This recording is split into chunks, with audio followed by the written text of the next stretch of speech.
Olá, boa noite pessoal, boa noite Cláudia, bem-vinda, tudo bem?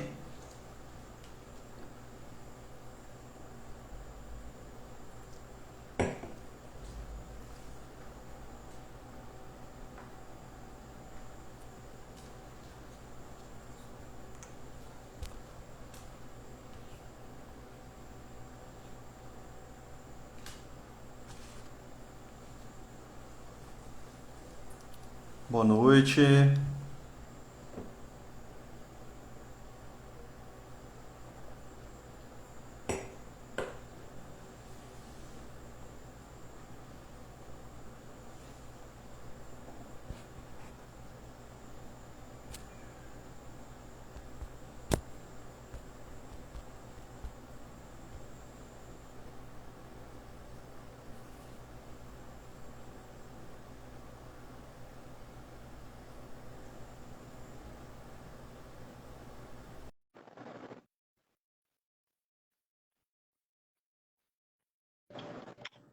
Boa noite. Deixa eu só ajustar aqui. Bem-vinda, como é que vai, Ana? Boa noite, tudo bem? Deixa eu só ver aqui a luz. Eu acho que não Tá ficou muito vendo? boa agora.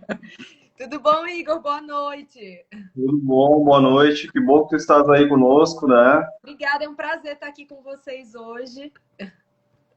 Obrigado igualmente, nós ficamos muito agradecidos, eu agradeço aí o teu aceite em participar, né, em nome do professor Cristiano Nabuco e em nome da nossa página, né, sempre é interessante discutirmos os temas que nós estamos aí sempre postando, né, matérias e conteúdos bem informativos na página, e então, mais uma vez, obrigado, eu estou aguardando mais um pouquinho para vermos aí o pessoal, né, que vai entrando. Joia.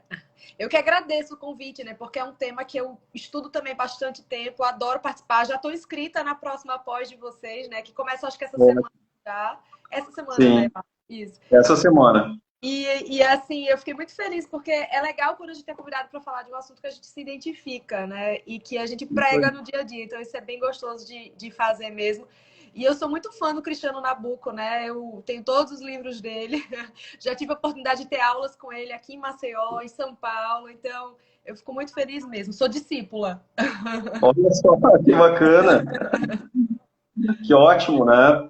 Isso. Bom, Ana, então, né, nós tínhamos combinado como tema, né, do nosso bate-papo aqui de hoje o impacto do uso de telas na saúde mental hoje, né? Porque a gente tem acompanhado, né, essa larga discussão sobre como tem... Tá bem o meu áudio para ti? Desculpa, eu não te perguntei. Tá Tá bem? ótimo. Tá bom.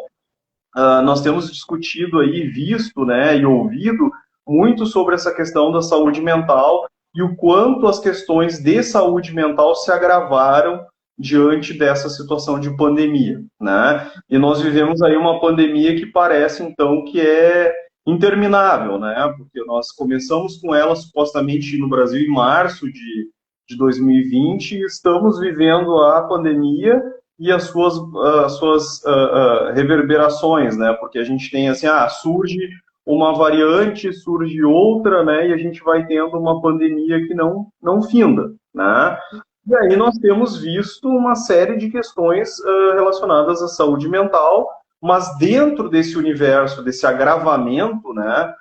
Dessas questões, nós temos as telas, né? Digitais que são o foco aí da nossa página, da tua dedicação também, né, enquanto psicóloga, a essa área.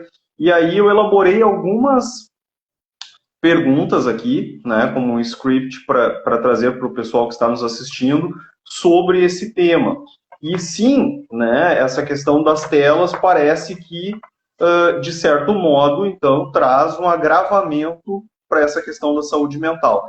E aí eu fico pensando assim, ó, de modo geral, para ti, da tua experiência enquanto psicóloga, qual é o tipo de paciente que chega no consultório em busca de psicoterapia é, devido ao uso imoderado de telas, né? Eu sempre ressalto para os alunos do nosso curso de pós-graduação pela Universidade de Especialização, não é? Pela Universidade de Caxias do Sul, aqui no Rio Grande do Sul, que a gente tem que ter cuidado um pouco quando a gente fala do uso de telas, porque tem muita gente caindo numa zona perigosa que é definir tudo como dependência. Enquanto a gente tem, assim, exposição, né? Quando a gente fala de crianças bem pequenas, que são crianças que não têm autonomia para definir o uso das telas. Então, alguém alcança essas crianças, permite que essas crianças façam uso, né? E por vezes esse uso vira bastante imoderado, foge do controle, ou seja, ele cai num excesso. Agora, por outro lado, quando nós temos pré-adolescentes e adolescentes, elas já fazem uso, porque está ali ao acesso delas, os pais adquiriram, né? A gente tem que lembrar sempre disso. Então, a questão parental, como é que fica isso? Mas também temos os idosos agora, nesse enquadramento, né? Então, nós temos aí crianças, adultos e idosos. E a pergunta, para começar o nosso bate-papo aqui, é qual é o tipo de paciente que mais chega, então, no consultório? É o paciente que é criança, é o paciente adulto, e se tu já tens casos de pacientes idosos, né? Queria te ouvir um pouco sobre isso. Eu não trabalho com idosos, né? Então é uma experiência que eu não posso trazer muito. Mas até antes de responder a sua pergunta, eu queria até falar que também tem um lado muito bom das telas, da tecnologia, né? Se não fosse a tecnologia, a gente não ia estar se comunicando, a gente não ia estar também até divulgando o nosso trabalho online, porque eu acho que o online ele fez uma diferença muito grande nos cursos que a gente promove no Psicologia em Destaque também, para alcançar mais pessoas. Eu sempre fui muito reticente com as redes sociais, mas depois que eu decidi trabalhar também com elas, eu percebi que deu uma mudança muito grande nos cursos que a gente oferece na escola também. Então, elas são importantes. As telas, a tecnologia, as redes sociais, a gente não tem como pensar em viver sem elas, mas é aquela grande questão de não deixar dominar a nossa vida e a gente que ter o controle, e não as telas ter o controle sobre nós. E é muito interessante, né? Todo mundo, eu acho que deveria ser informação de massa, até como funciona o algoritmo, como é que funciona até toda essa questão online para nos manter conectados. Então, o mesmo Sim, funciona para crianças, adolescentes, adultos e idosos. Todos nós, a tecnologia ela foi feita aqui, esse mundo online, para a gente não desgrudar. Então, para ser cada vez mais viciante, né? E aí, já respondendo a sua pergunta, eu não percebo que eles me buscam diretamente pela questão da tecnologia. Durante a anamnese ou a colheita de informações ali inicial que a gente vai percebendo que tem um uso disfuncional. É muito raro um paciente buscar psicoterapia, pelo menos na minha prática clínica, dizendo assim, eu preciso moderar o meu uso de internet ou de rede social ou de celular. É muito raro isso acontecer na minha prática clínica. Como o meu maior público-alvo são crianças, adolescentes e adultos jovens, é muito comum na fala desses pais e que me buscam, ou desses adultos jovens que me buscam, perceber que a tecnologia está tomando uma proporção disfuncional na sua vida.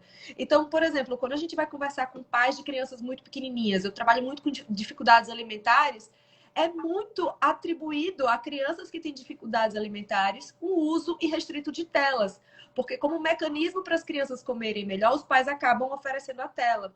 Então, a partir então, de 3 aninhos eu já vejo crianças com uso demasiado de tablet, televisão, enfim. E isso me preocupa muito, porque eles não estão nem prontos para receber aquele tipo de estímulo, falando até da formação cerebral deles. Quando a gente vai pensar, não é recomendado que uma criança de 3 anos fique, sei lá, horas conectada ali, principalmente na hora da refeição, que vai atrapalhar aquela relação com a comida. Então, eu não percebo como uma demanda que chega para mim na clínica dizendo assim, sou dependente de tecnologia, quero me tratar. Mas é uma comorbidade que às vezes eles nem percebem que estão tendo esse uso disfuncional, que começa muitas vezes pelos pais, né, que também usam de maneira disfuncional.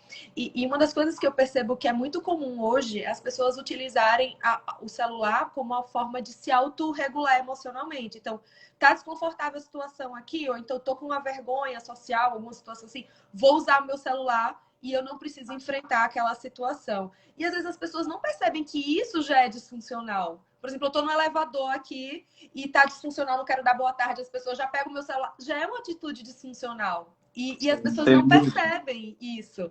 E aí a gente lá na clínica tem essa função de psicoeducar os pais, psicoeducar esses pacientes que usam de forma disfuncional. Por exemplo, até na terapia, não sei se você já teve essa experiência. O celular tocando e a pessoa checando mensagem na hora da terapia. Aqui é seu momento. Será que aqui a gente não consegue desconectar? Então, são pequenos sinais que a gente vai percebendo que são de uso disfuncional e que pode ser uma dependência. Porque nem sempre a pessoa se percebe dependente, né?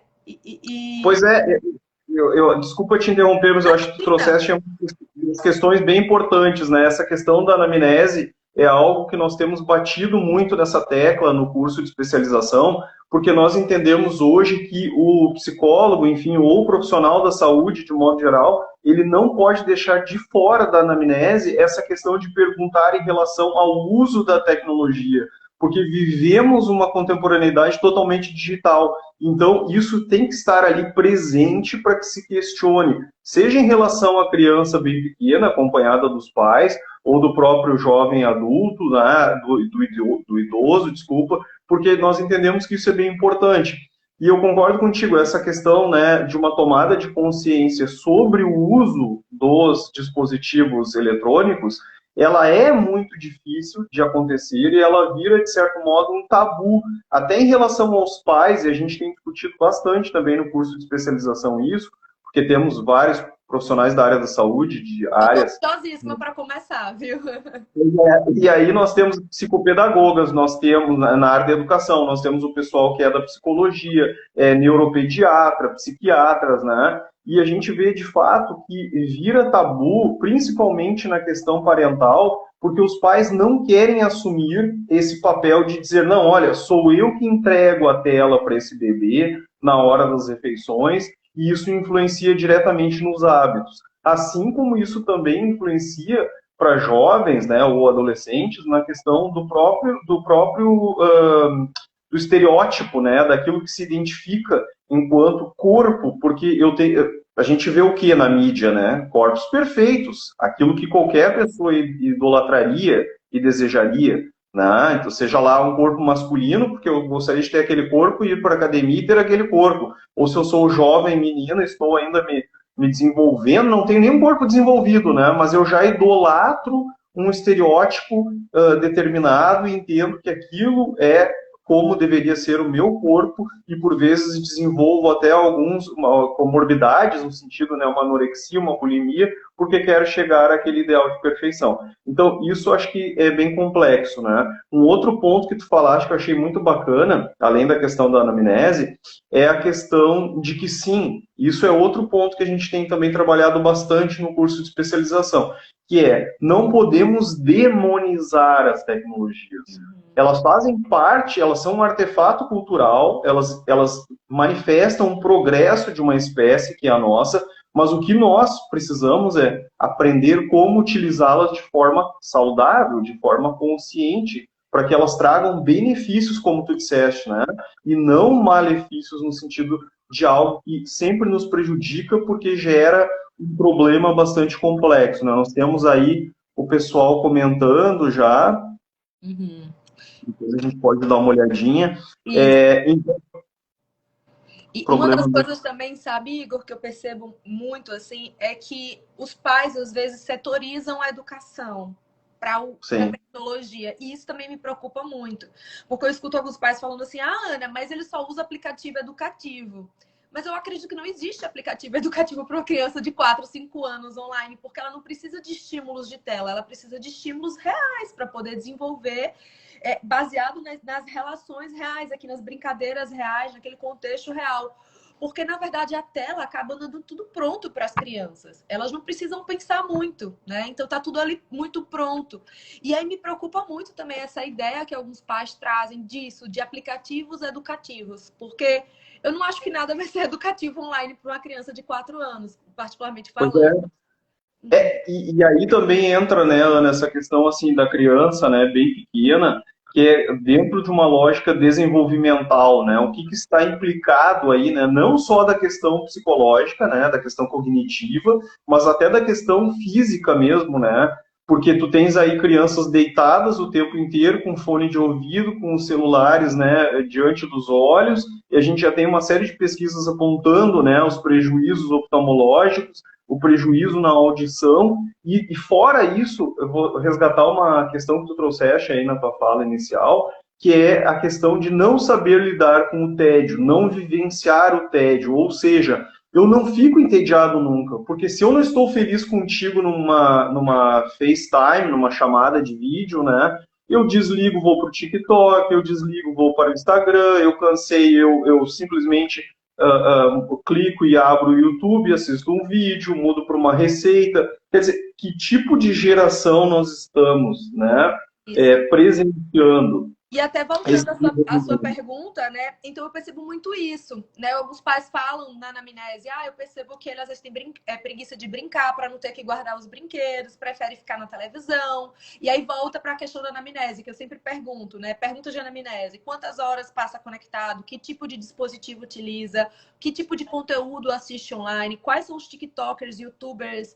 O que é que ele acessa online? Às vezes os pais nem sabem. E eu pergunto assim, nossa, como é que você não sabe o que é que ele acessa? Tá, ele assiste o youtuber tal, mas o que é que o youtuber tal fala? Sabe que eu não sei? Mas a gente precisa também entender o conteúdo que aquela criança está consumindo, porque eu digo particularmente, eu tenho usado assim cada vez menos a tecnologia. Hoje de manhã você me mandou uma mensagem me respondendo no final do dia, que eu saí sem celular, porque é um exercício que eu tento fazer, porque eu já trabalho tanto com a tecnologia que quando chega o final de semana eu quero o mínimo possível. E assim, às vezes os pais não estão tendo consciência de como isso impacta. Se pra gente adulto, amadurecido, que faz terapia, que é psicólogo, impacta, imagina para uma criança pequenininha tá vendo ali toda hora algum digital influencer. Eu até dei um exemplo esses dias dando uma aula que... Não, aqui no Instagram, eu fiz um story até rindo, que eu sonhei que eu tava no Big Brother e eu ia para aquela digital influencer que tá lá, Jade, e falava assim, Jade, você e a sua equipe, vocês se preocupam como vocês estão impactando para os adolescentes? Tá louca, né? Porque, assim, sério, eu tenho tantos pacientes... Porque eu conheci a Jade Picon através de uma paciente minha alguns anos atrás que tinha um transtorno alimentar, anorexia, e ela se inspirava justamente nessa blogueira. E na época eu fui pesquisá-la. E eu sonhei que eu estava lá dando a maior lição de morar na coitada da blogueira, perguntando se eles se preocupavam como impactava, se eles tinham algum trabalho com jovens, o tipo de conteúdo, a preocupação. Eu acordei rindo com meu marido e falei, meu Deus do céu, olha o nível que a pessoa tá de sonhar isso. Mas é bem isso mesmo, porque a impressão que eu tenho é que eles não estão nem aí, eles querem mais a lucrar mesmo em cima daquele conteúdo. E quem tem que ter esse controle são os pais, de perceber como isso está impactando, como isso está gerando, que tipo de reflexão leva para aquela criança.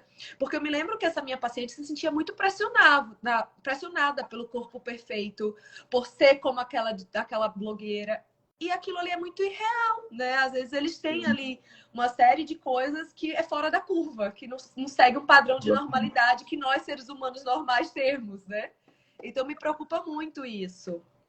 Eu até, assim, aproveitando a entrada, em relação a essa questão da tua experiência clínica, né? O que que tu tens percebido, por exemplo, quando tu trazes, né, para os pais, olha, mas como que tu não sabes, né, afinal de contas, o que que é que o teu filho acessa, né? Que tipo de conteúdo? Quer dizer, assim, eu gosto de uma metáfora que o Cristiano Nabuco usa, que é sempre assim, você deixaria o seu filho numa praça pública à noite sozinho?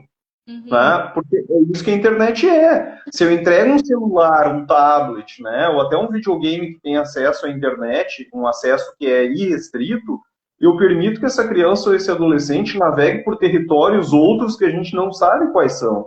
Né? Então, fica E aquela qualquer pergunta assim, pessoa, né, vai ter acesso àquilo, qualquer adolescente. pessoa, né? E parece que falta um pouco de clareza, em geral, para os responsáveis, pelas crianças, principalmente, né? Que é de pensar assim, poxa, mas o que que ele ou ela acessa, né? Que conteúdo é esse? Que espaço é esse? Será que é um jogo? Será que esse jogo permite contato com pessoas reais? Será que ele está falando alguma coisa da nossa vida familiar, passando alguma informação, como, por exemplo, o horário que os pais saem para trabalhar, onde os pais trabalham, né? Sei lá, o telefone de alguém. Então, assim, me parece que os pais realmente eles terceirizam, né, esse movimento de, olha, sou eu responsável, então eu passo a culpa, né, para quem? Para esse modo contemporâneo de vida que é acelerado e que permite tudo. Não, só um pouquinho. Né? Cadê a questão parental aí da responsabilidade? Até no curso de especialização, nós estamos com uma disciplina agora acontecendo que é de cidadania digital, com a professora Alessandra Morelli, e ela está falando exatamente sobre isso, que aquilo que os filhos fazem online é de responsabilidade dos pais. Se eles 100%. cometerem um crime, aquilo é algo que será imputado aos pais. Então há toda Eu uma queria até que você falou preocupação isso que de crime. escapa, né? desculpa até te interromper, mas eu lembrei de um caso bem drástico que eu acompanhei lá na clínica, que ele não veio para mim por dependência tecnológica. Era um adolescente que utilizava os jogos eletrônicos muitas horas por dia, assim, e o pai só me procurou porque ele estava tendo alguns problemas com a madrasta. Mas nessas consultas, eu junto com esse adolescente, a gente foi chegando para um caso que ele estava clonando cartões de crédito, ele já tinha desviado muito dinheiro. E como é que os pais não perceberam esse movimento, né? Então, assim, são coisas que você percebe a falta da parentalidade ali ativa.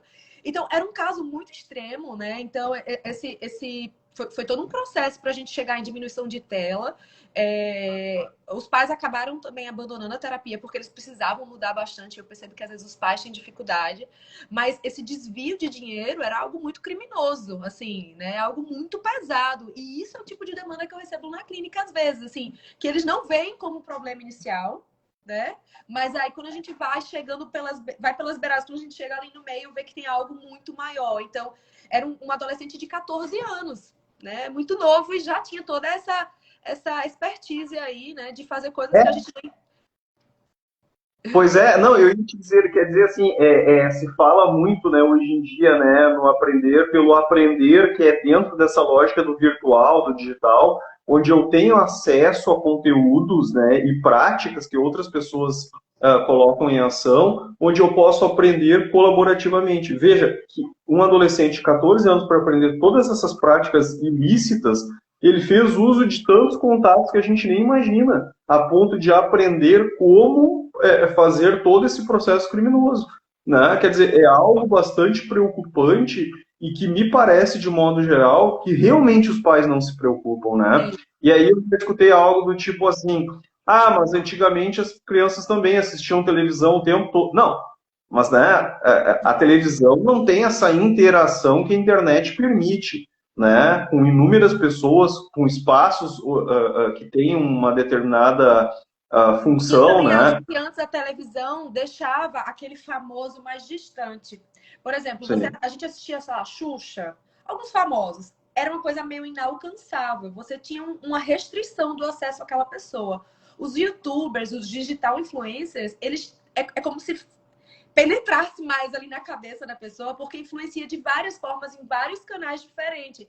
Então, é muito diferente de um programa de televisão que você assiste uma vez por semana, como era a Xuxa, por exemplo. Eu me lembro que era uma vez, não acho que tinha todo dia, não sei. Mas é muito diferente do tipo de conteúdo, porque ali é a vida pessoal do digital influencer, ali são diquinhas imperdíveis, é tudo muito conquistador, é tudo muito atrativo, né? Então, é uma relação mais próxima que eu acho que os adolescentes e as crianças têm hoje em dia do que há 30 anos atrás, com o uso da televisão na infância. Sim, e que além daquilo que tu trouxeste, né, da lógica do algoritmo, tem toda essa lógica de sedução de marketing, né? Que é como é que eu retenho essa criança e esse adolescente, porque eles são vistos como clientes. A gente não pode esquecer disso, né? Não é só por passar, transmitir um conteúdo informativo, não. Tem toda uma lógica, tem toda uma lógica de viver, né, daquele trabalho de digital influencer, ou enfim, de youtuber, né? Quer dizer, tem todo um potencial de captação, né, de clientes, né, mesmo que sendo crianças ou adolescentes, para aquele nicho, né? Seja lá a venda de um boneco tal qual o digital influencer, como de um livro, uma camiseta, né? Então é preciso reter aquele possível cliente. Uma outra questão que eu trouxe aqui nos meus tópicos para, né, conversar contigo é se tu percebes, assim, do teu contato, da tua rede, que os profissionais da saúde estão preparados para esse tipo de atendimento voltado a essa questão tecnológica. E depois eu vou te dizer, eu estou te perguntando, e depois eu vou te dizer o que eu penso também a respeito disso, tá? Vamos ver se a gente acho. Eu acho que muitas vezes esses profissionais também podem estar sem conhecer suficientemente o que envolve as redes e toda essa tecnologia. Eu acho que todos nós precisamos cada vez mais nos especializarmos, né, em relação a isso. Tem até a turma que vocês estão abrindo agora, que é uma ótima oportunidade para todo mundo. Quem puder fazer, faça, eu vou fazer. E assim, além disso, eu acho que a gente precisa entender muito como é que funciona esse mundo digital de algoritmo, de aquele no Netflix, o dilema das redes.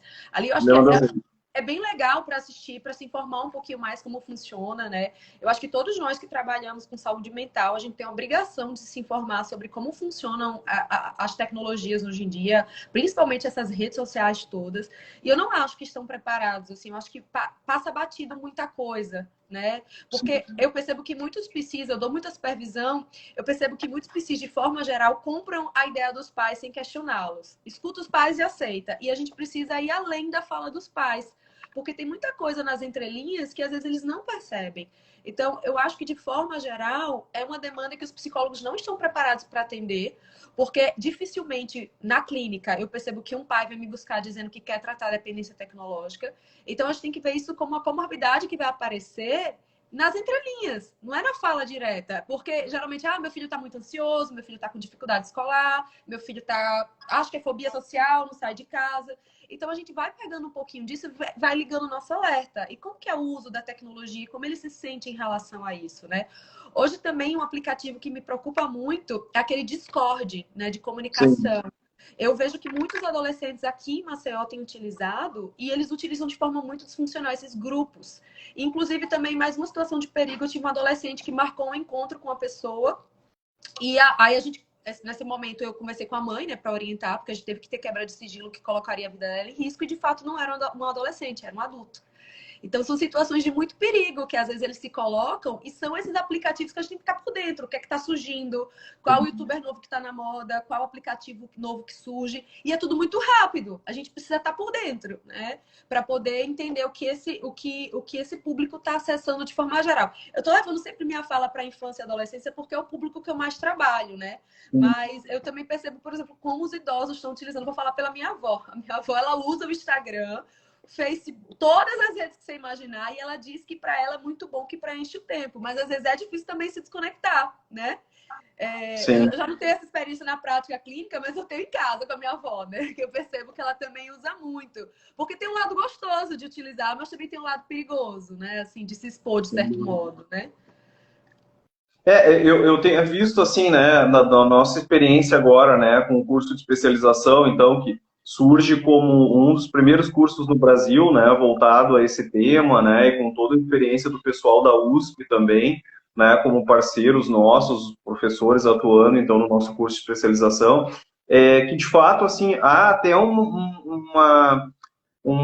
eu não diria uma negação, mas uma falta de conhecimento realmente da maioria dos profissionais da saúde, no sentido de buscar essa especialização, porque muitos profissionais da saúde ainda acreditam que não há como mapear essa dependência tecnológica. E há, sim, instrumentos, né, dentro do campo da psicologia que te permitem mapear não só a anamnese inicial, né, então, mas dentro da própria psicoterapia, formas de mapear, identificar o uso imoderado, até o livro do Cristiano, aquele, eu até tenho ele por aqui. O pretinho, né? Também, e o azul... Esse livro foi publicado, sei lá, 10 anos atrás, e ele é super atual, né, esse livro. Assim, então, há 10 anos atrás já se tinha conteúdo para falar em como tentar diagnosticar, de certo modo, filtrar um pouco o que é dependência, né? E ele, inclusive, um deles, se não me engano, a memória aí, se não me falha a memória, foi o de capa preta, né? Ele foi publicado em vários países, em vários idiomas, e o outro, que é o azul, que eu tenho aqui pertinho de mim, é o Dependência de Internet em Crianças e Adolescentes. Esse livro azul, inclusive, ele traz, me fugiu a palavra agora, assim, no formato de um formulário, né, de uma ficha de análise, onde tu entrevistas ou o pai, né, o responsável, os pais ali, os responsáveis, e até mesmo o próprio paciente, e há um ranking ao final que te permite um olhar prévio se há um uso imoderado ou não. Então, assim, há, de certo modo, uma falta de conhecimento sobre a necessidade de buscar aprofundamento e especialização, ou mesmo que seja, né, por meio de leituras no primeiro momento, leituras de artigos científicos e livros, e há essa certa resistência, né, de alguns, não diria da maioria, até vou me corrigir aqui, eu acho que de alguns profissionais da saúde, né, dessa importância, dessa busca por isso. Um outro ponto, Ana, que eu te ouvindo, até eu tinha anotado aqui, e tu falaste rapidamente sobre as questões de comorbidades, né? Na medida em que a saúde mental, né, das pessoas foi muito abalada de novo, então, pela questão da pandemia, a gente sabe que em se tratando de dependência, né, o uso excessivo de telas, seja lá para criança, para, enfim, adolescente, adulto ou idoso, a gente normalmente tem aí comorbidades prévias, né? Ou é aquele adolescente extremamente obeso que não tem uma vida social ativa, ele não consegue se sentir aceito pelos grupos, né? Ou pelo grupo da escola, ou pelo grupo do condomínio, e aí ele vai para as redes e aquela comorbidade, então, acaba guiando ele para um uso excessivo de telas, porque ele está de trás do dispositivo, né? Agora, tem uma questão também aí que eu acho que é bem pontual e que eu queria te trazer, que é como é que tu vês isso assim? Te parece que normalmente nós temos, da tua experiência clínica, né? Nós temos as comorbidades já prévias que levam a esse uso, ou tu acreditas que o uso imoderado também pode levar a uma série de comorbidades que nem existiam, né? Eu acho que esse é um ponto bem forte assim dentro da questão de saúde mental, muito importante, e que também é algo que os psicólogos, em especial, devem considerar, né? Porque como é que fica, então, tá, eu tenho um uso excessivo, meu filho tem um uso excessivo de tecnologia. E aí? O que eu devo pensar? Isso pode desenvolver uma comorbidade? Deixa eu ouvir um pouquinho a respeito.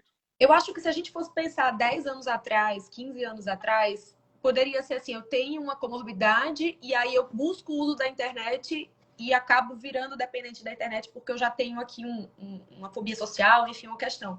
Eu acho que hoje é até difícil a gente entender o que é que começou primeiro, né? Por isso que a gente precisa fazer uma avaliação muito bem feita no início. Porque vamos pensar que essa geração tem sido inundada de informação tecnológica desde que nasce. Então, muitas vezes, um tablet e um celular é apresentado para essas crianças desde o primeiro mês de vida. E aí fica difícil da gente saber o que é que surgiu primeiro. Por isso que eu acho que precisa avaliar muito bem o quanto que aquela tecnologia está aparecendo ali na vida daquela criança. Porque pode ser uma criança que já começou desde pequeno a utilizar a tecnologia como um atalho social, digamos assim. Então, tá desconfortável, eu vou ficar aqui utilizando isso aqui. Eu tô com dificuldade em relação a isso, já vou utilizar. Eu acho que fica difícil da gente perceber. Por isso que eu acho que a gente tem que perguntar muito bem para os pais na anamnese. Como que foi feito também a introdução de tecnologia para eles? Porque a partir de que idade você começou a oferecer? Como que era esse uso? Eu acho que isso tudo a gente precisa perguntar. Porque, tudo bem, tem pais que às vezes demoram bastante a apresentar as telas para as crianças. Aí é um movimento. Mas para aquela criança que já teve as telas desde muito pequenininho, fica muito difícil da gente saber o que começou primeiro. Se foi uma coisa que levou a outra, o que levou o quê? Porque é como se fosse uma nova realidade, né, de sociedade que vem surgindo, um novo movimento. Não é só nem cultural, eu acho que é um novo paradigma mesmo, relacional, que vem surgindo, né, por meio das telas. Então, eu acho que é bem complicado da gente entender. Então, por exemplo, às vezes tem famílias que tem, assim, eu até comentei isso, eu estava gravando uma aula hoje, e que tem famílias que tem muito essa coisa da estética, da pressão pelo corpo perfeito, e acaba introduzindo isso para a criança de uma forma. Então, às vezes, a gente já vê que tem uma atmosfera ali que promoveria uma possível guinada para um transtorno alimentar. E aí a tecnologia pode vir depois como uma coisa para agravar. Então, a gente precisa avaliar na anamnese para poder saber, porque eu acho que vão ter casos e casos, né? Tem casos que eu acho que a tecnologia puxa a comorbidade e tem casos que eu acho que a própria comorbidade depois que puxa a dependência tecnológica. Eu acho que é bem singular isso. Mas eu acho que mudou, né? Eu acho que se fosse 15 anos atrás era diferente do quadro que a gente pode ter hoje de resposta. Essa questão também alimentar, né, Ana, eu acho que é uma questão bem preocupante, né, porque a gente tem, basicamente, assim, quando é que nós nos deparamos, assim, com isso muito evidente, né, na vida cotidiana, quando nós vamos aos restaurantes, né, tu acabas vendo ali a criança mexendo no tablet, né, e o mais curioso ainda, ou preocupante, é que os pais também estão mexendo nos seus telefones. E aí aquele tablet, e alguns até desenvolvidos, né, com formato de animais, etc., emborrachados, justamente porque se tiver queda no solo não estragam, né? A criança está ali obcecada, né, olhando para aquela tela, os pais olhando para o celular e não há nenhum tipo de interação entre eles.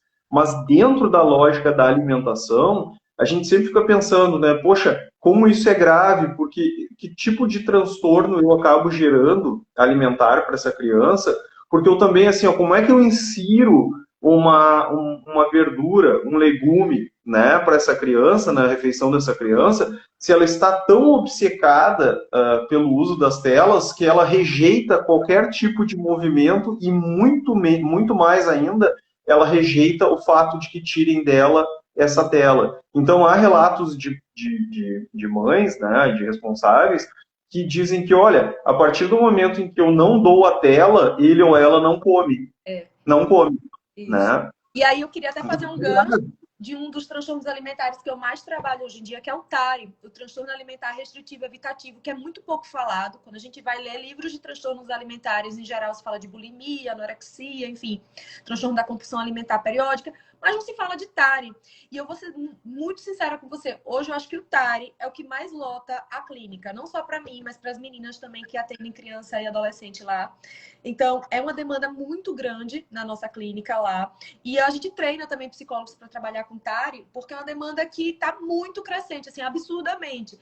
E o TARI, eu acho que ele está totalmente ligado também à tecnologia. Eu acho que essa mudança comportamental da sociedade, que introduz tanto a tecnologia, está fazendo com que os números dos casos de TARI aumente drasticamente. Porque quando a gente for olhar, por exemplo, no DSM, eles falam de uma porcentagem muito pequenininha de TARI, mas na prática clínica, atualmente, não é essa a realidade que a gente tem. Então, assim, crianças que estão tendo dificuldade de introdução de novos alimentos e de manter uma dieta variada até 7 anos, 11 anos. Então, vai de criancinha de 3 anos a criança de 11 anos com essas dificuldades alimentares, que eu tenho muita certeza e muita convicção que os tablets e celulares estão impactando diretamente nesse transtorno alimentar, que vai além daqueles de comparação, de se sentir feio, de se sentir magro, gordo, que o TARI não está relacionado com essa questão de aparência física, né? Está com essa inabilidade de conseguir consumir os nutrientes necessários para se manter saudável. Então, é até uma mudança de paradigma do tipo de transtorno que está vindo comórbido. E isso me preocupa muito, porque a alimentação, para você se alimentar bem, a gente precisa estar com os 5 sentidos ali conectados com o alimento. Quando você dá um tablet para a criança, você já tira a audição, tira a visão, tira um monte de possibilidades de ela explorar o alimento. E nos restaurantes, né, isso que você estava falando, eu saí ontem para jantar com meu marido, eu fico ele parece só louco, a pessoa não desconecta da psicologia. E aí eu falo, olha, tá vendo? Aquela mesa, o casal com o celular, aquela mesa ali, todo mundo no celular, ninguém consegue conversar, as pessoas saem para ficar conectadas, isso é bizarro, a gente precisa se questionar que tipo de sociedade é essa, né? Que a gente não está mais aproveitando os momentos, né? Porque parece, né? Parece, ou com toda certeza, talvez nós poderemos, né, assumir essa postura, assim, de dizermos aí que o que mais vale é registrar o momento do que vivê-lo, né? Ou seja, eu capturo aquele fragmento da realidade por meio de uma fotografia, mas eu não saboreio o ato de estar ali, de estar, né? Deglutindo aquele alimento, ou seja, eu estou muito mais voltado ao postar, ao parecer ser algo do que de fato sendo, né?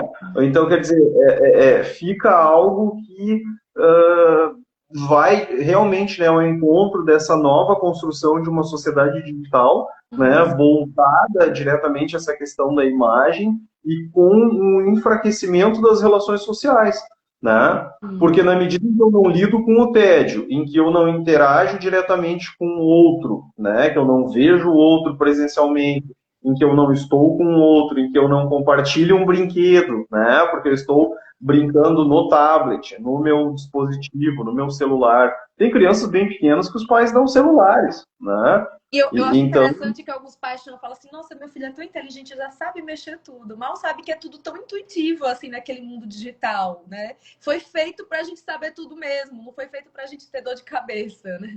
E tem uma questão aí, né, Ana, agora tu trouxeste essa questão, né, do mexer no celular, né, que tem aparecido muito, e a gente tem relatos na mídia, enfim, da questão da motricidade fina, né?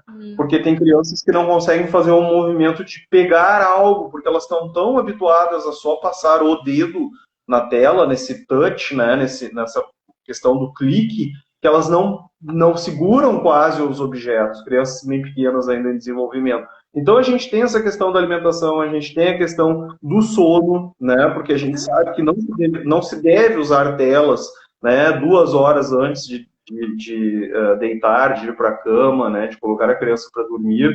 E aí as crianças ficam, a maioria das crianças acaba dormindo com o celular na mão, né? A criança pega no sono com o celular ligado ali no TikTok, no YouTube, e os pais depois, quando se dão conta disso, retiram o aparelho. Então, há uma série de questões bem preocupantes, né? E que não ficam restritas ao uso das telas, porque elas são da ordem do social, né? Da ordem do meu desenvolvimento humano. Afinal de contas, uma pergunta que nós poderemos nos fazer aqui, bem pesada, né? Que tipo de humano nós queremos? Que tipo de geração nós queremos para o futuro, né? Porque se nós temos aí um novo humano, ok, mas nós não estamos dizendo não use telas, proíba as telas, não se deve usar telas para nada, para o trabalho, nem para os adultos, nem para as escolas. Não, não é isso. É um uso consciente. Por exemplo, um adolescente com idade X, ele pode utilizar telas? Ele pode, mas desde que se faça um certo controle do uso que ele faz. Se eu já noto que há um uso excessivo, então tem algo de errado. O pai ou a mãe, o responsável, enfim, deveria ter um alerta, um sinal vermelho aí, né? Opa, tem algo de errado. Porque se ele não sai para jogar, não brinca, né? Não quer se divertir, não quer se expor ao sol, sei lá, questões bem elementares, né? Então há alguma questão aí surgindo para que ele fique tão obcecado, né, por esse uso excessivo. E uma das questões também que a gente estava falando no início da live sobre a pandemia, né? Que acabou trazendo as escolas para o mundo virtual. E uma das questões assim que eu acho que é bem alerta para os pais perceberem, se essa criança prefere a aula online do que a presencial, a gente já pode ficar aí com um sinal de alerta que algo não está legal. Porque na aula presencial, onde ele vai ter a oportunidade de ter as experiências sociais, as experiências de troca com os amigos, né? As experiências reais. E no mundo online não é só a questão do aprendizado que fica defasado, porque de fato não é a mesma coisa, principalmente. Eu acho que uma aula que foi pensada para ser dada online flui muito bem, mas uma aula que foi pensada para dar presencial, adaptada para online, não flui bem, principalmente com crianças e adolescentes. E aí a gente precisa ver que não é só o ensino que vai ficar ali com um gap, mas também as relações e as experiências. Então, é muito funcional também para alguns pais. Ah, não, fica em casa online porque eu não preciso levar, buscar, pegar trânsito. Eu vi muitos pais falando isso na pandemia. Mas eu acho que é um crime também, se a gente for pensar. Eu me preocupo muito com essas crianças que tiveram essa alteração toda, né, na vida acadêmica por conta da pandemia, assim. Eu acho que é um prejuízo muito grande que eles tiveram. Sim, e paradoxalmente, assim, né, Ana, uma questão muito estarrecedora foi, assim, adaptar, né, a aula presencial para o ensino remoto emergencial, que não tem formato de EAD, que não tem formato de ensino híbrido, como se prevê na literatura, e aí algo muito que eu considero, assim, absurdo, foi propor que a dinâmica da aula continuasse com o mesmo formato. A criança exposta 4 horas, das 8 da manhã ao meio-dia, diante da tela, como se ela estivesse dentro de uma sala de aula, com a finalidade de dar conta da carga horária, da mesma carga horária que se tinha na aula presencial. Não se pode viver o presencial da mesma forma que o virtual, né? Nós temos uma condição humana que envolve essas questões, né, de postura, a questão da visão, a questão da audição, a questão da luminosidade excessiva, e parece que tudo isso passa batido, né, é desconsiderado. Então, quer dizer assim, há uma série de preocupações que devem gerar um alerta, e não só para os profissionais da saúde, mas para os educadores também, e me parece que isso só vai se consolidar na medida em que nós tivermos aí formação, busca por, né, por um conhecimento específico sobre esse assunto, seja lendo um artigo científico na internet, no Google acadêmico, seja procurando por um livro como, sei lá, livros do Cristiano ou de outros autores que estão aí disponíveis nas livrarias, né, sobre o tema. Para finalizarmos aqui, para irmos nos encaminhando já, eu acho que a gente já está com um pouco. Passou tão depressa, não foi? A gente começa a falar desse assunto, eu nem sinto. Quanto a essa questão das comorbidades, né, que eu te questionei, eu entendo assim que, de novo, né, sempre há, antes de passarmos para o último tópico, sempre há uma questão assim, me parece que esse uso, né, tão imoderado das telas nas crianças, ele pode sim gerar uma série de comorbidades, né? Como tu disseste, por exemplo, assim, eu posso gerar uma obesidade, eu posso gerar uma bulimia, ou seja, essas comorbidades elas não eram prévias, elas podem surgir a partir do uso excessivo, né? E isso é algo também que os pais, educadores, enfim, profissionais da saúde precisam ter clareza, porque muitas vezes parece que fica aquela máxima assim, não, mas isso é no virtual. Não, mas e o que que esse corpo físico, né? De que modo esse corpo físico, né, humano é afetado por esse virtual, Se a né? gente for Porque eu pensar, estou até a vendo, forma, né, de pegar no ouvindo. celular já faz esse movimento com o pescoço, até fisicamente falando, essa parte de coluna, de sentar. Já faz um movimento assim que já não é funcional tantas horas por dia. Então, não é nem só os transtornos psicológicos que a gente poderia falar assim, mas também até os transtornos físicos de forma bem fatídica falando, né? A gente é afetado de uma forma global com a tecnologia em excesso, né? Então, Sem são vários dúvida, fatores. e parece assim que isso fica totalmente silenciado, né? Então é preciso que se olhe para isso como algo que pode, de fato, né, desencadear aí, talvez não usando o termo comorbidades, né, mas desencadear problemas, né, psicológicos, físicos mesmo, né, no sentido de uma bulimia, uma anorexia, né, essa dificuldade alimentar que nós falamos, a própria questão oftalmológica, né, por estar muito diante da luz da tela, a questão do sono, A então é uma insônia, série de né? A problemas. dificuldade, esse sono fragmentado é muito comum nos adolescentes que acordam. Uma vez eu vi uma pesquisa que o Cristiano postou no Instagram dele, numa pesquisa que foi feita nos Estados Unidos, que acho que metade das crianças com até 8 anos de idade acordavam no meio da noite para checar o seu celular, as redes. Ele postou isso, acho que no ano passado, no Instagram dele. E eu me lembro que eu fui ler essa pesquisa, é bem aterrorizante quando a gente pensa, né? Imagina aquele adolescente que está numa fase de amadurecimento, de crescimento, de formalização enquanto ser humano, tendo o sono interrompido tantas vezes na noite, que é um sono que é reparador, que é tão importante para o desenvolvimento saudável dele, não só emocional, mas físico também, né?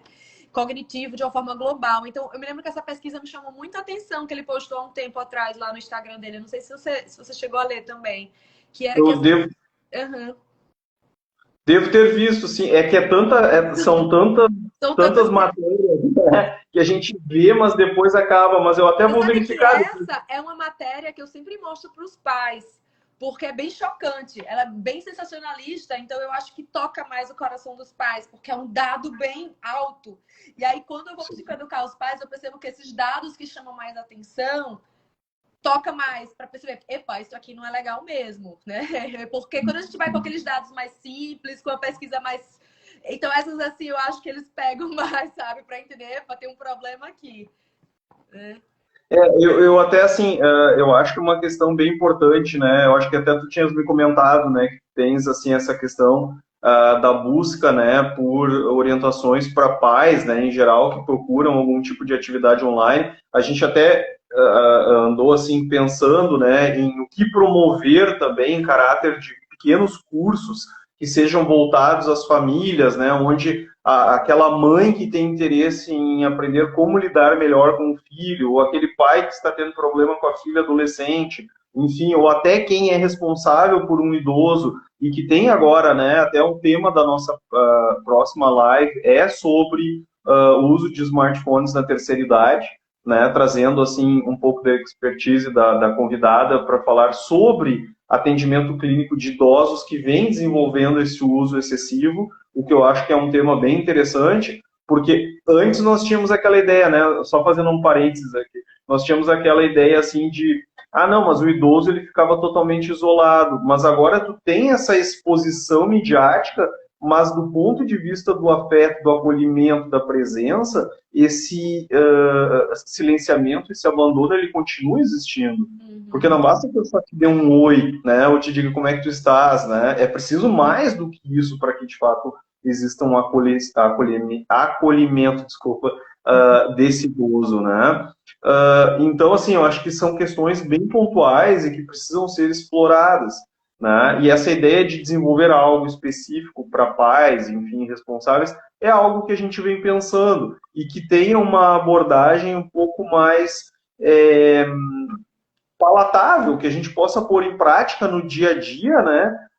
De uma forma que não precise ser assim tão científica como num curso de Sim. especialização, né? Ana, só para então nos encaminharmos aí realmente para o final, eu queria te perguntar assim, a partir do que nós conversamos, né, e do tema de hoje, que dicas deixarias, assim, tu darias aqui para quem está nos assistindo e para quem vai assistir depois, de o que fazer então para manter uma boa condição de saúde mental, né? E quanto a saúde mental associada ao uso de telas, né? Que dicas tu deixarias aqui para os nossos Eu acho que seguidores aí?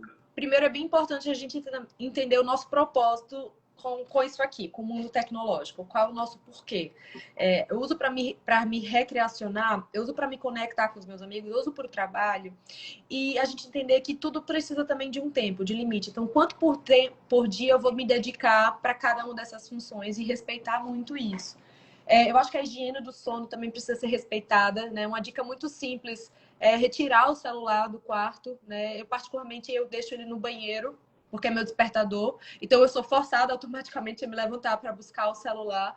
E porque o celular na cabeceira parece que é uma tentação para você ficar ali consultando. Acordou de madrugada, deixa eu só olhar que horas são, deixa eu só checar se alguém mandou mensagem. Isso pode atrapalhar o sono e essa qualidade, né? Então, eu acho que retirar o celular também do ambiente do quarto é bem importante, né? Faz parte até dessa higiene do sono. E principalmente se tem uma criança ou um adolescente, eu acho que é um crime permitir que eles durmam com esse aparelho do lado. Então, tirar, colocar na sala, guardar, dar no outro dia. Eu também acho que o tempo, né, de uso, principalmente para crianças e adolescentes, eu acho que levar muito a sério isso, retirar o celular e dar de volta, porque é muito irracional a gente imaginar que uma criança ou um adolescente vão conseguir controlar o tempo de uso estando com o celular aqui. Então, eu acho que é delimitar muito bem essas regras de utilização, conscientizá-los, né? E ver quais são os melhores horários para eles utilizarem. Por exemplo, a criança prestes a ir para a escola, não é o melhor horário ela utilizar. Então, colocar essas regras também em casa, de acordo com os melhores horários de uso. Então, já delimitar isso para a criança ficar já psicoeducada. Engraçado, eu tenho um sobrinho de 3 anos, o meu irmão deixa ele assistir 20 minutos por dia de televisão. E ele só pode assistir de 6 ou 6h30, né? E aí, às vezes, não dá tempo. Aí meu irmão diz, hoje não dá mais, tem que ficar para amanhã. Então, eu acho que são regras assim, porque até a criança já gera uma expectativa do horário que ela vai poder, para poder entender, né? Então, eu acho que colocar esses limites, né? De tempo, de hora, de como que você quer se relacionar e como quer que seus filhos se relacionem. Eu acho que isso é o mais importante. E ser exemplo, né? Não adianta a gente estar aqui na hora do almoço conectado no celular e querer que uma criança também não se conecte. Então, acho que fazer refeições sem tecnologia é super importante. E sem tecnologia, eu falo televisão também, né? Eu acho que podendo evitar a televisão. Eu sei que muitas famílias fazem as refeições com televisão, mas se puder também retirar, acho que seria o ideal, sem tecnologia. Porque além de ser um momento de se relacionar com o alimento, é um evento familiar. É um momento onde você vai ter trocas, onde você vai conversar. Às vezes é o único momento do dia que consegue reunir o maior número de pessoas daquela família. Então, eu acho que assim, a gente entender o limite que a gente quer dar para a tecnologia e refletir o nosso uso, porque às vezes é tão intuitivo, tá tão automático, a gente está sendo tão levado não só pelo algoritmo, mas por todas as tentações online, que a gente nem reflete o nosso uso. Então, acho que a gente precisa refletir o nosso tipo de uso, assim. Porque se a gente for pensar o celular, hoje meu celular é o meu meio de comunicação com o meu trabalho. Eu trabalho com a internet também. Eu falo com os meus pacientes pelo celular. Às vezes eu atendo pelo celular paciente que não gosta do Zoom, que eu uso no computador. Eu falo com os meus amigos, eu falo com a minha família. É tanta coisa que a gente faz no celular. Eu pesquiso, eu estudo.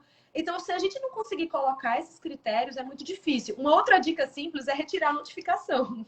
Eu não tenho notificação de nada, porque eu acho que notificação é um fator super ansiogênico, né? De ficar ali toda hora. Fulano curtiu sua foto, fulano mandou um WhatsApp.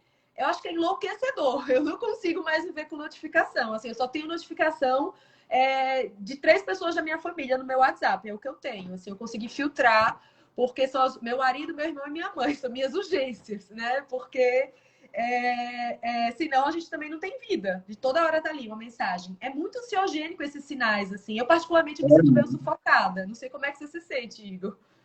Sim, não, essa questão das notificações, elas são terríveis, né? Porque é algo que dispara o tempo todo, né? Então, assim, a melhor coisa realmente, né? A melhor ação aí é tirar as notificações, porque, de fato, né? É algo que causa muita ansiedade, né? Ainda mais se a pessoa estiver esperando uma resposta a algo, né?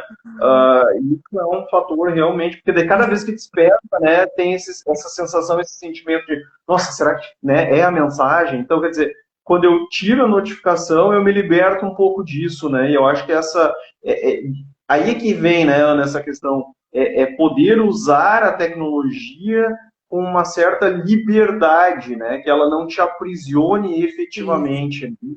E isso. também, assim, Até sim, tem uma questão também que às vezes eu falo assim para os pacientes, mas se você perceber, você passar 3 horas sem checar seu celular e voltar para checar, não vai mudar muita coisa. Não vai ter muita coisa diferente, assim. Então, o mundo não vai mudar completamente em 2, 3 horas sem acesso. Eu acho que a gente tem muito essa consciência. O meu celular vai aguentar ficar sem mim 2, 3 horas. Eu vou dar conta das notificações depois. Assim, nós não somos nenhuma celebridade que vai ter ali um monte de coisa pra gente, né? Uma coisa urgente. Então, se for paciente urgente, eles já sabem, tem que me ligar, porque eu provavelmente não vou no WhatsApp. Eu tenho essa regra com os meus pacientes. Se for uma coisa urgente, sim, me liguem, porque o WhatsApp é perdido, assim, para mim. Porque também eu acho que tem essa cultura do imediatismo. Eu te mando um WhatsApp agora, você tem que me responder agora. E não tem que responder agora. Imagina o número de. Eu recebo WhatsApp demais todos os dias, eu não consigo dar conta de responder. Então, a gente precisa colocar esses limites para nossa própria vida, né? Eu sei que as pessoas hoje são meio avessas à ligação, mas eu tento meio que fazer esse combinado com as pessoas que estão no meu entorno, que se for muito urgente, me ligue. Porque o WhatsApp realmente, para mim, eu acho que hoje é um dos fatores que mais me deixavam. Eles me deixavam muito ansiosa. Por isso que eu optei em.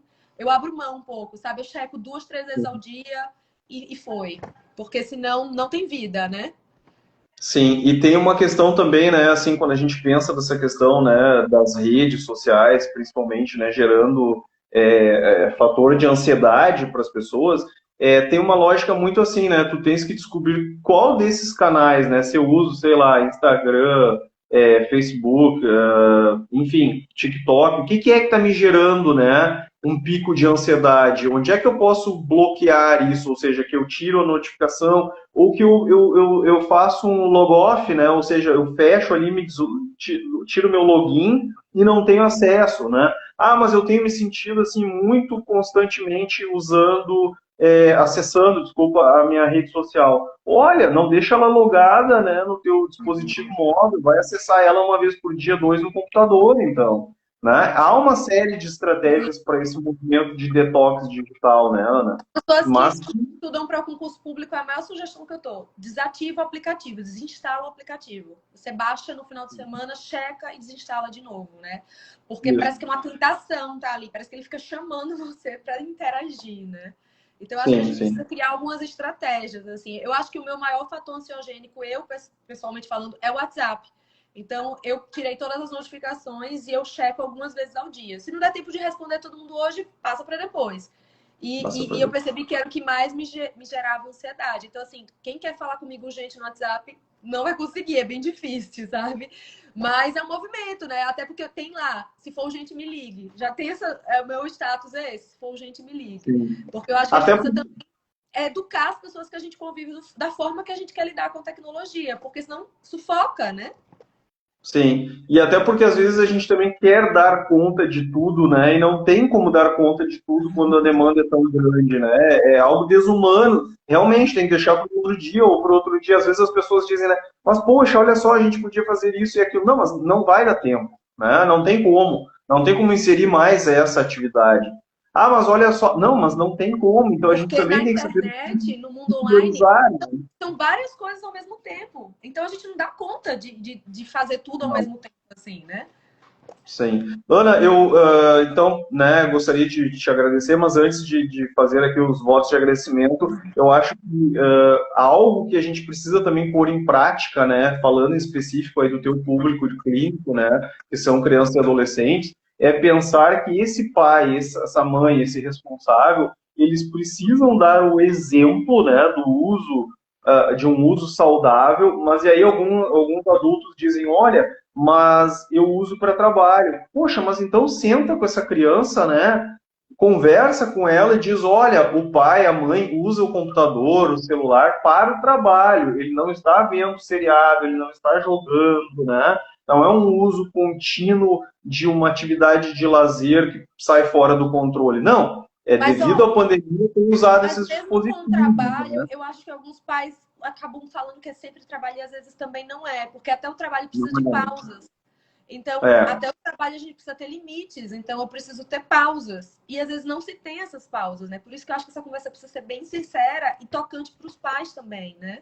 Sim, sim. E assumir, né, fazer essa tomada de consciência e assumir essa postura, né? Se há muito tempo se falava, né, por exemplo, de hábitos de leitura, né? Ah, para que o seu filho leia, então você deve dar o exemplo, leia também. Aqui a gente tem a mesma questão, só muda, né, como é que a gente chama? O suporte. Se lá era um livro, aqui é um dispositivo digital, eletrônico, né? Então, assim, se eu estou formando uma criança para a sociedade, né, para conviver com os demais, eu preciso promover, né, essa conscientização, esse modelo, chamaria assim, entre aspas, né, para que depois ela siga no caminho dela, aprimorando esses saberes, né, esses conhecimentos inicialmente passados pelos responsáveis, mas que é algo muito importante, né, porque senão a gente tem, assim, crianças com acesso irrestrito à tecnologia, aprendendo a gente não sabe o que, porque os pais não sabem dizer o que elas estão acessando, e a gente não tem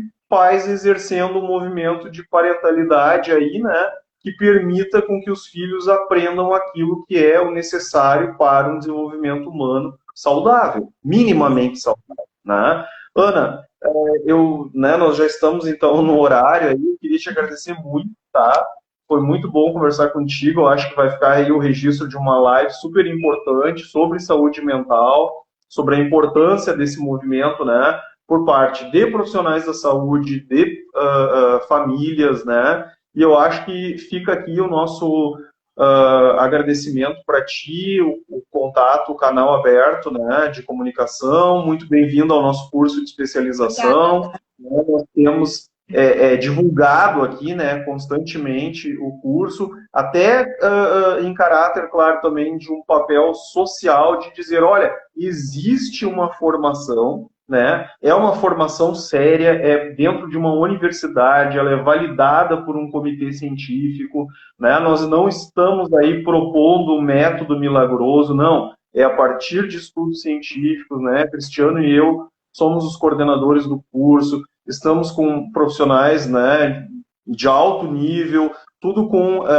materiais, então, né, de formação, que são acadêmicos, que são científicos, que são instrumentos, né, de análise de comportamento quanto à questão do uso imoderado de tecnologias e que são estratégias sérias que já foram implementadas e analisadas e que podem promover momentos de intervenção, né, ou seja, formas de intervir em relação a um comportamento que não está adequado e ver como tratá-lo, né, com ou sem medicação, só na psicoterapia, né, enfim, mas que é algo muito sério e extremamente profissional. Então, em nome do Cristiano Nabuco, né, e meu nome, te agradeço mais uma vez. Demais, assim. Assim, foi bem legal, porque quando você me falou, não sei se você sabia que eu já estava inscrita na pós, assim. Então, é uma pós que eu já estava querendo fazer desde a primeira turma, mas eu me desorganizei com a data do início, porque eu estava fazendo outro curso, estava finalizando também.